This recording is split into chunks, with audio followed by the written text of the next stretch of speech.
তারা অপদস্থ অপমানিত হয়। মেয়েরা চিন্তা করে যে আমাদের এই ঘটনা যদি প্রকাশ হয় এদের বিয়ে হবে না, এর যদি প্রকাশ হয় তাদেরকে ভয় দেখানো হয় তোমরা জাহান্নামে চলে যাবে, হুজুররা সর্বজন শ্রদ্ধেয়, সুতরাং এমন কাজ করলেও তোমরা বলতে পারবে না। এরা হচ্ছে শয়তানের দোসর।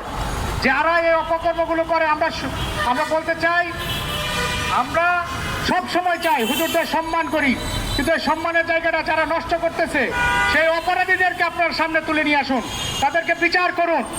যারা হাফিজে পড়তে যায় ওইসব ছাত্রদের অনেক দেখতেছি বলাৎকারের শিকার হচ্ছে, ওদের বিষয়ে কি করা হচ্ছে? কিছুই করা হয় না। বাচ্চাদেরকে বেধড়ক মারধর করা হয়, আমরা এগুলো মিডিয়াতে দেখি, অনেক মিডিয়াগুলো প্রকাশ করতে ভয় পায়।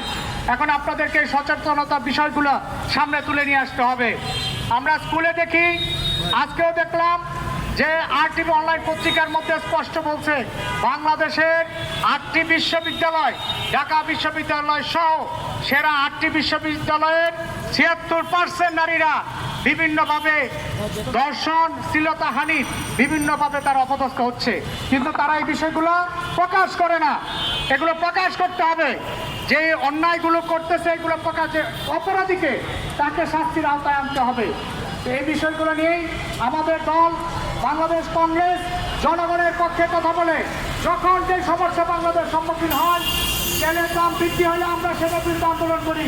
যখন বাংলাদেশে বিদ্যুতের দাম বৃদ্ধি হয়েছে অনেক কেউ আসে নাই, আমরা ঠিকই আন্দোলন করেছি। আমরা জনগণের দল, জনগণের পক্ষে কথা বলি। আমরা চাই আপনাদের মাধ্যমে জনগণের ন্যায্য অধিকার সেটা ফিরে আসুক, বৈষম্যহীন বাংলাদেশ আসুক, সেই লক্ষ্যে আমাদের দল কাজ করে যাচ্ছে। আমাদের দলের সভাপতি মহোদয় উনি সবসময় জনগণের জন্য চিন্তা করতেছেন, সবসময় জনগণের জন্য কিভাবে করা যায় সেই জন্য আপনাদের সামনে আমাদেরকে নিয়ে আসেন। আপনাদের সহযোগিতা চাই। বলাৎকার বন্ধ হোক, ধর্ষণ বন্ধ হোক, সেটা স্কুল হোক, কলেজ হোক, মাদ্রাসা হোক।